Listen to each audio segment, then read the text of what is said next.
Hey guys, how you doing? This is JP Saricolia. Welcome again. This is our second episode of my podcast, and hopefully this is an interesting one, at least for you. It is for me.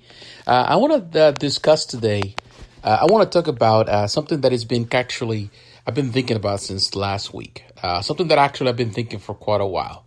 And as the title says, does movies need to be R-rated to be good?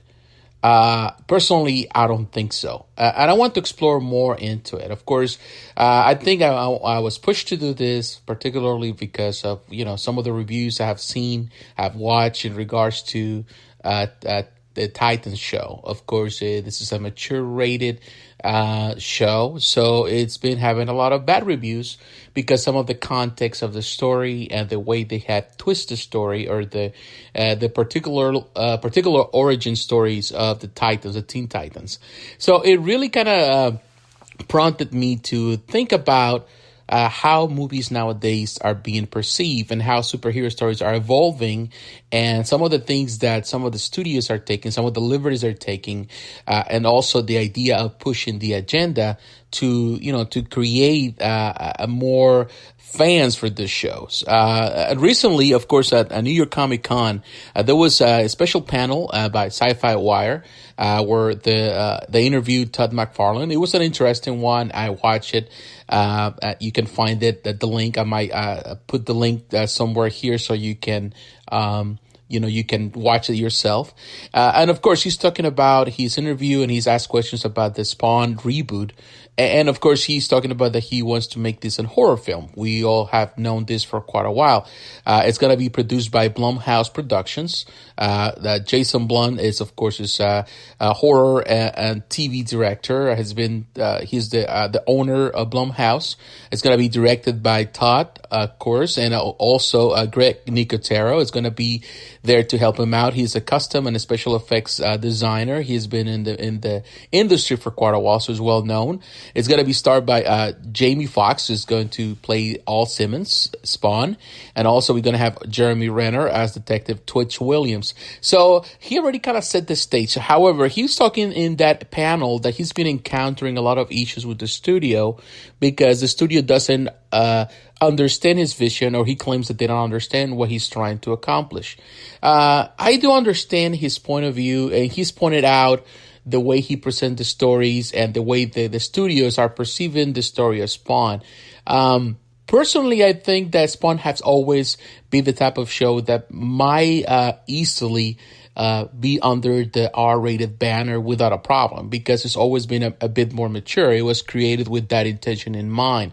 Now, we also we saw of course, the Venom. You saw my review last week, but Venom did not receive a good reception by critics because a lot of people are saying that it was missing the mature rating, and a lot of fans said the same thing. I think they said that it was limited, and in part of my video, I pointed out that it seems that it's missing something. It seems that when they created the movie, they did not give it the proper pacing, or it seems like it's lacking something, like they were trying to accomplish something, but they kind of missed the mark halfway.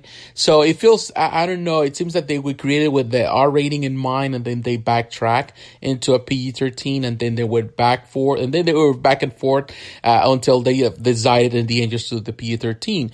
Of course, this is, to me, that was a misstep. It was really the mishap that the studio had in the end to create kind of like a half-cooked storyline.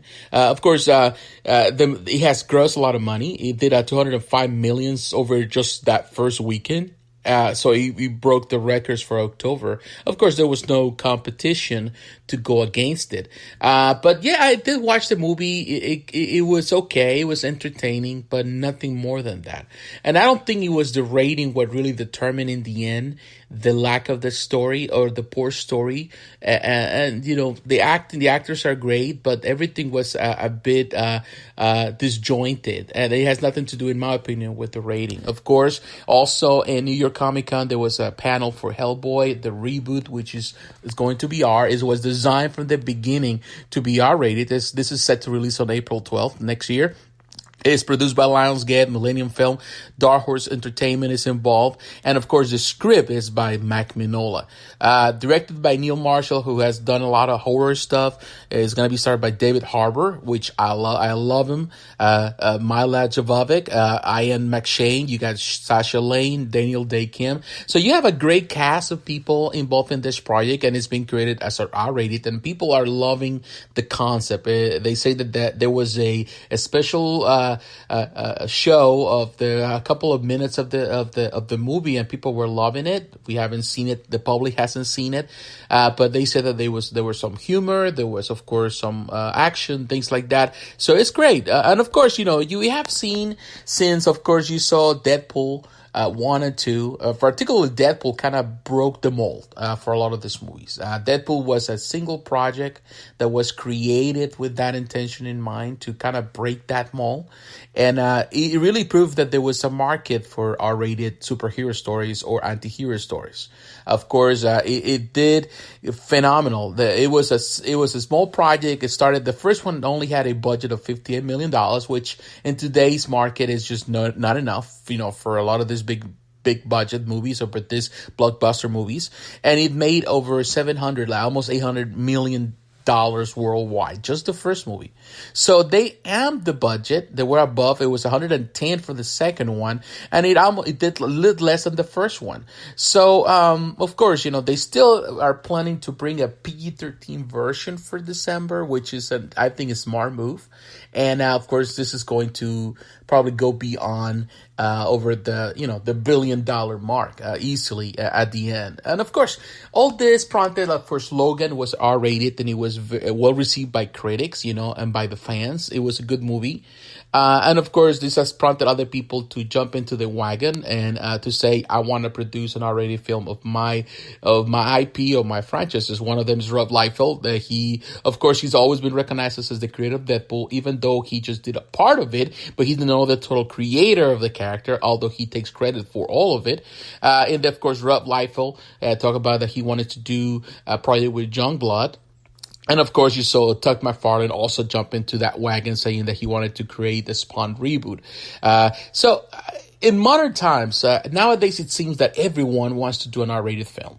All we need is just another R-rated Mickey Mouse movie, or an R-rated Donald the Duck movie, just to kind of close it into a nice, put a little nice bow on it, and just give it as a gift to modern times.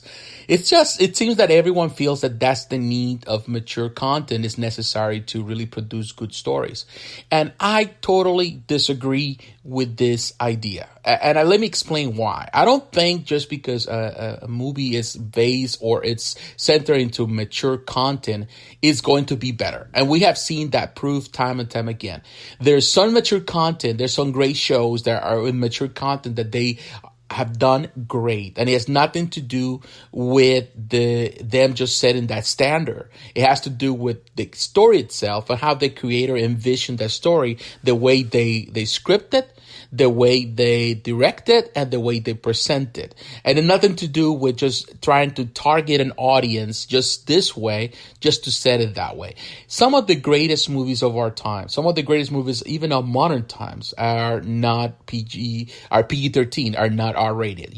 Marvel has been able to accomplish a lot with the PG-13 rating, creating such great movies, very mature in tone. And I think we're going back to the context of what mature really means. If for a lot of people thinking maturity or mature and R-rated movies nowadays, of course, is you have movies that have a lot of foul language and of course nudity and a lot of blood and gore. So for a lot of people, this is a mature content. This is mature elements that make a movie R-rated. And I think that's fair. Now, in my opinion, if I'm going to speak like a drunken sailor and call myself a mature person, then I think that this is just completely misguided. And I think that's the biggest part of a lot of the films nowadays, where they assume that this is what people want. This is the mature content you want. I personally, I'm in my time that I don't speak like that in public. I don't use foul language. I try not to use it in my personal life. Doesn't mean that I'm a saint and having used foul language in the past.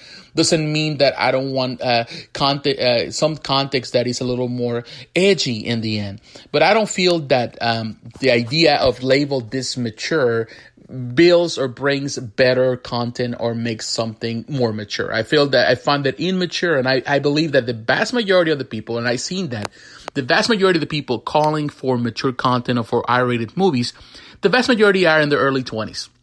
In my opinion, there's no maturity when you're in the early 20s. When you are in your teens, you're not mature enough to really understand what mature content is.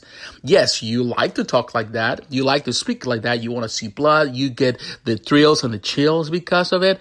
That does not mean that you have mature content in your hands. That does not mean that you have a serious movie with a serious message, at least a movie that really can just be remembered for the generations to come. You might watch this movie one or twice, but once you get to a certain age in your certain point in your life, you realize that this movie didn't have any depth. And that's the part where I feel that it's not about the rating what determines the quality of a movie. It has to do with the script. It has to do, first of all, with the story you want to tell and the way you tell it, the way it is presented, and the way you act it. A movie that faults on all these different areas will always fall. It will fall flat. It's no way that a movie can stand on its own without those elements. You need to have good actors. You need a good script, and you need a good director. That's just the way it is. Yes, I'm okay with mature content in some stories. I don't think every needs to be mature content. I don't believe that anything deserves an R rating. I believe that a movie can do a lot more by just sticking to the origin story and maintaining that standard and just presenting, a story that really matters. You have to have a good story. You have to have a good context of your story so people really are interested in watching your show. So I'm not against Todd McFarlane's Venom's reboot. I was not against Venom the movie that we just saw. Too bad that they seem that they kind of cut it and they stitch it all together into something that they honestly, I suppose the director or the original script wanted it. And I think that's when they falter. Now, the reboot is being created with an R rating in mind, so I'm looking forward to it. Although I think even people were saying, I heard some people saying that it's going to be better than the last two, which I disagree because I think Del Toro did a phenomenal job portraying the character. He was very true to the comics. So I don't think any other movie that tries to be more edgy is going to do a much better job than Del Toro did. Yes, it might do, but if I've been reading Hellboy since the beginning and I've never saw like the things that people are asking for this movie to have. But we'll see. We still gotta watch it. It's a generational thing. I watch Hellboy and I always find it very good. And of course, the Deadpool movies 1 and 2, to the point that Deadpool was the one that was good. The second one, I think he tried to amp a little more of that, but he kind of lacked some of the substance. So hopefully with the PG-13 kind of laughs a little bit about it and makes jokes about it. We'll see. I think it could have been made a bit better. And of course, everyone else wants to do, like I said, Rob Liefeld has been in talks about doing the Youngblood thing. So we'll see. Like I said, the greatest movies, you saw the Batman trilogy, the Nolan trilogy, phenomenal, PG-13. You saw all the extent of all the MCU movies, so many great movies, all, PG-13. So, and we can go on and on about movies that are being great, Star Wars, all PG-13. So it just, if you really pay attention to it, you realize that the content has nothing to do with the quality. It's more about the way you present the content and the type of content and the stories that you are talking about. The stories are the center stage of everything. So once again, thanks for watching.